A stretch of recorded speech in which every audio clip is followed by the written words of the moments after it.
देखो यहाँ के लड़के बाइक चलाते हैं, आगे का पहिया उठा लेते हैं, घुस गए, उससे कोई फर्क ही नहीं पड़ता, और आगे भड़ाक से मेरी गाड़ी में लड़े। सॉरी अंकल जी। फिर यूपी का लड़का, यूपी चलो यूपी में 50,000 लड़कों को दिलवा गुटखा दे दो, लाहौर का कब्जा कर लेंगे। और हमसे बड़े जाहिल उधर बैठे।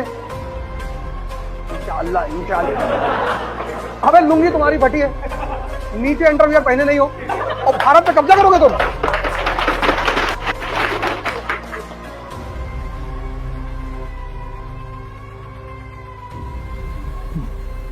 जय हिंद फ्रेंड्स। क्या यहाँ की सेना आदिकाल से, यहाँ का जवान एक ही चीज का जानता है, मरना और मारना। आईपीकेएफ यूएन है, पूरी दुनिया में इंडियन पीस कीपिंग फोर्स को यूज करती है। देखो यहाँ के लड़के बाइक चलाते हैं, आगे का पहिया उठा लेते हैं, घुस गए, उससे कोई फर्क ही नहीं पड़ता। कल दो लोग यही क्रॉसिंग पे ऑन स्कूटर, वो बैरिकेडिंग गिर गई है, ऑन स्कूटर झुका के निकाल ले, ऑन एक्सीलेटर पकड़े, और वो निकले तब तक एक्सीलेटर दब गया, और आगे भड़ाक से मेरी गाड़ी में लड़े। सॉरी अंकल जी।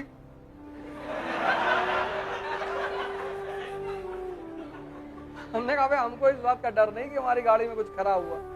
अगर तुम सोचो इधर से उधर जा रहे होते, इधर से ट्रेन आ रही है और घुस जाते, तो तुमको सॉरी कहने का मौका नहीं मिलता।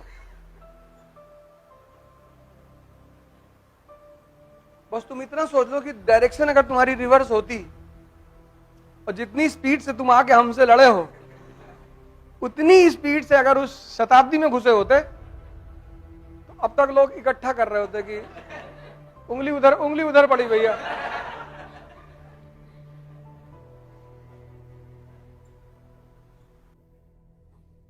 भाई साहब हम पाकिस्तान पे न्यूक्लियर बम मार देंगे, और रेडिएशन कहां जाएगी? अमेरिका में लाहौर से अमृतसर की दूरी 400 किलोमीटर है, लाहौर पे मार दोगे न्यूक्लियर बम, रेडिएशन यहां तक आएगी, कानपुर तक। तो कोई ऐसे टहलेगा, किसी का एक आंख फ्यूज हो जाएगा। कहां बनाओगे यार न्यूक्लियर बम, कहां मारोगे लाहौर पे?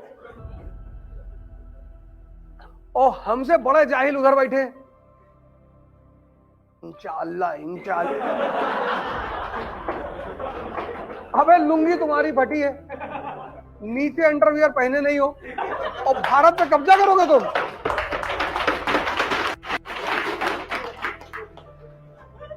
वो अजीब पागल है, अजीब, ये कर देंगे, वो कर, कुछ ना कर पाओगे। सिर्फ यूपी का लड़का, यूपी में मतलब यूपी में 50,000 लड़कों को दिलवा गुटखा दे दो, लाहौर तक कब्जा कर लेंगे। उन्हें ज्यादा कुछ चाहिए नहीं, कहते भैया 10 पुड़िया दिलवाग दिला दो, बाकी हम बना लेंगे रास्ते में। इतनी पॉपुलेशन 25 करोड़, जितनी पाकिस्तान की पॉपुलेशन है उतनी यूपी की है, और खाली बैठे, एमबीए करके बैठे हैं, इंजीनियरिंग करके बैठे हैं, और क्या किए हैं ये पता ही नहीं। जैसे उनसे पूछो एमबीए में किससे किए हो, फाइनेंस से, क्या होता है, अब ये सब नहीं पता है। तो ये सब कहां काम आएंगे? ये सब ऐसे ही काम आएंगे। कहेंगे हीरो होंडा स्प्लेंडर दिला दो, हम 5 लोग बैठ लेंगे टंकी पे एक, और बाकी 4 गद्दी पे। ज्यादा बॉडी है ही नहीं, मेहनत करनी नहीं, खाया, मैगी जनरेशन है, कहते हैं मैगी खा लो, कोको कोला पी लो, और Thums Up, taste the thunder. 4 साल पी लोगे, 5वें साल डायबिटीज हो जाएगी, तुम्हारी जिंदगी में थंडर ही थंडर हो जाएगा, खत्म, तुम्हारी कहानी वैसे ही खत्म।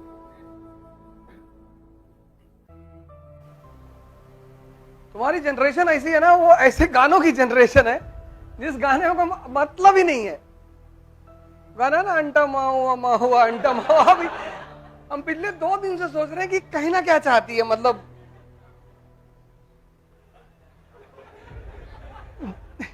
जैसे पहले गाने थे, तो हर चीज का चलो कुछ भी बोल रहा है, जैसे गाने के उई उई उई उई करके है, तो मतलब एक भाव प्रकट कर रही है। ये अंडा माहू से क्या निकल रहा है, ये हमें समझ में नहीं आ रहा।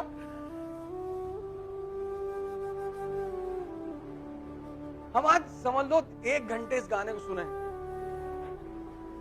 मतलब मेरी 3 घंटे की वॉक होती है, 1 घंटा बल्ला आगे अंडा माओ, हमको अच्छा लग रहा था और स्पीड बढ़ रही थी, बाकी कुछ अंदर जा ही नहीं रहा था, कुछ समझ में नहीं आ रहा था, बस वही उतना समझ में था ऊ अंटा माओ अमाओ। तो मैं कहा यार ये जो है ये बहुत सही गाना है दोस्त, मतलब कुछ भाव पैदा होना चाहिए ना, हर गाने संगीत पे एक भाव पैदा होता है। या हो सकता है तमिल भाषा में है तो मुझे नहीं समझ में आ रहा है, लेकिन कुछ तो होगा जरूर।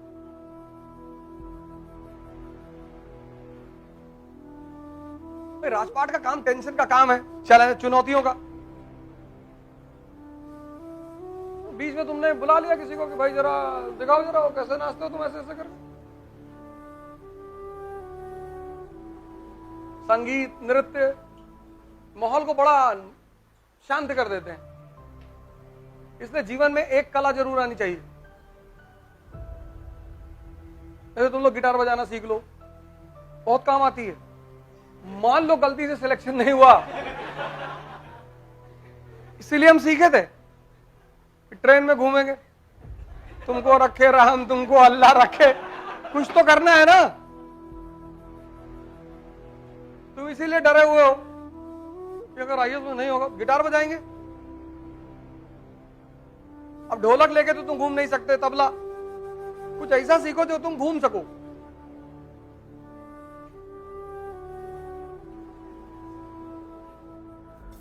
जय हिंद।